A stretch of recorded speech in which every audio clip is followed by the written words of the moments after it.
আগামী 13ই জানুয়ারি থেকে শুরু হচ্ছে কুম্ভ মেলা। এই কুম্ভ মেলাতে স্নান করলে আপনার আধ্যাত্মিক উন্নতি এবং পাপ ধুয়ে যায় কেন, এই নিয়ে নানা মুনির নানা মত আছে। এবং পুরাণে যে কাহিনী বর্ণিত আছে তাতে দেখা গেছে যে চন্দ্রদেবের একটা ভুলের কারণেই পৃথিবীতে এই কুম্ভ মেলার আয়োজন করা হয়েছিল। এখন কি সেই ভুল চন্দ্রদেব করেছিলেন সেইটা পুরাণে যে কাহিনী আছে সেই ব্যাপারেই আজকের এই আলোচনা। পাশাপাশি যে বিষয়টা বলার যে কুম্ভ মেলাতে স্নান করলে আধ্যাত্মিক যে উন্নতি এবং পাপ কি সত্যি সত্যি ধুয়ে যায়, এই যে বিশ্বাস মানুষের মধ্যে আছে সেই বিশ্বাসের কারণটাও বা কী, এবং চন্দ্রদেব কি এমন ভুল করেছিলেন যে কারণে এই কুম্ভ মেলার উৎপত্তি হয়েছিল। এবং পুরাণ থেকে আমরা যেটা জানতে পাচ্ছি যে দেবতা এবং দানবরা একত্রে সমুদ্র মন্থন করেছিলেন। এই সমুদ্র মন্থনের সময় সমুদ্র থেকে অনেক মূল্যবান বস্তু বেরিয়ে আসে। এর মধ্যে একটি ছিল অমৃতের কলস।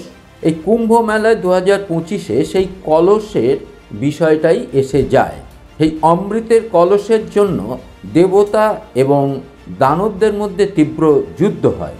দানবরা দেবতাদের পরাজিত করে অমৃতের কলস নিজেদের কাছে নিয়ে নেওয়ার চেষ্টা করে এবং একটা সময় দেখা যায় যে দেবতারা পরাজিত হন এবং দানবরা অমৃতের কলস নিজেদের কাছে নেয়। এমন অবস্থায় তখন দেবতারা ইন্দ্রের পুত্র জয়ন্তকে সেই অমৃতের কলস নিয়ে আসার জন্য ব্যবস্থা করে।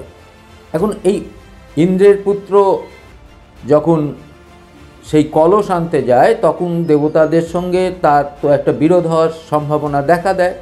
ফলে জয়ন্ত করেন কি, তিনি পাখির রূপ ধারণ করে দানবদের কাছ থেকে সেই অমৃতের কলস চুরি করেন। যখন জয়ন্ত দানবদের কাছ থেকে সেই অমৃতের কলস আনতে যান তখন সূর্য, চন্দ্র, বৃহস্পতি, শনিদেবকে বিশেষ দায়িত্ব দেওয়া হয়েছিল এবং সেই দায়িত্ব দিয়ে জয়ন্তর সঙ্গে তাদের পাঠানো হয়েছিল। এবং প্রত্যেক দেবতা অর্থাৎ সূর্য, চন্দ্র, বৃহস্পতি এবং শনিদেবকে একটা বিশেষ বিশেষ যে দায়িত্ব দেওয়া হয়েছিল তার মধ্যে এমনই ছিল যে সূর্যদেবকে বলা হয়েছিল অমৃতের কলস ভেঙে যাওয়া থেকে যেন রক্ষা করে, কোনো রকমভাবে যেন অমৃতের কলস ভেঙে না যায় সেইটা দেখার দায়িত্ব দেওয়া হয়েছিল সূর্যদেবকে। চন্দ্রদেবকে দায়িত্ব দেওয়া হয়েছিল যে অমৃতের কলস থেকে যেন কোনো রকম অমৃত বাইরে না পড়ে যায় সেইটা যেন তিনি ভালো করে দেখেন। আর বৃহস্পতি দেবতাকে দায়িত্ব দেওয়া হয়েছিল যে দানবদের প্রতিহত করার জন্য, অর্থাৎ যেভাবে হোক দানবরা যদি আক্রমণ করে জয়ন্তকে তাহলে সেইটা প্রতিহত করার জন্য বৃহস্পতিকে পাঠানো হয়েছিল। আর শনিদেবকে পাঠানো হয়েছিল যে জয়ন্ত যেন সমস্ত অমৃত নিজেই না পান করে তা দেখার জন্য। অর্থাৎ জয়ন্ত এমন হতে পারত যে জয়ন্ত যে অমৃতের কলস থেকে সেই সমস্ত অমৃত তিনি পান করে ফেলতে পারতেন এমন একটা সন্দেহ দেবতাদের মধ্যে দেখা দিয়েছিল, যার জন্যে শনিদেবকে পাঠানো হয়েছিল তিনি জয়ন্তকে লক্ষ্য করবেন যেন সেই সমস্ত অমৃত তিনি পান করতে না পারেন একাই। এমনভাবেই দানবদের কাছ থেকে অমৃতের কলস উদ্ধার করা হয়েছিল এবং জয়ন্তর মাধ্যমে জয়ন্ত সেই পাখির বেশ ধরে সেই অমৃতের কলস উদ্ধার করেছিলেন। এখন পুরাণে যে কাহিনী বর্ণিত আছে সেখানে দেখা যাচ্ছে যে দেবতারা যখন অমৃতের কলস স্বর্গ থেকে নিয়ে যাচ্ছিলেন তখন চন্দ্রের একটি ভুল হয়েছিল। সেই ভুলটি কি, চন্দ্র তখন যে দায়িত্বটা পেয়েছিল যে অমৃতের কলস থেকে কোনো রকম অমৃত যেন বাইরে ছিটকে না পড়ে সেইটা দেখা, কিন্তু চন্দ্রের সেই দায়িত্ব তিনি পুরোপুরি পালন করতে পারেননি। চন্দ্রদেব সেই দায়িত্ব পালন না করার ফলে সেই অমৃতের কলস থেকে 4 ফোঁটা অমৃত পৃথিবীতে গিয়ে পড়ে।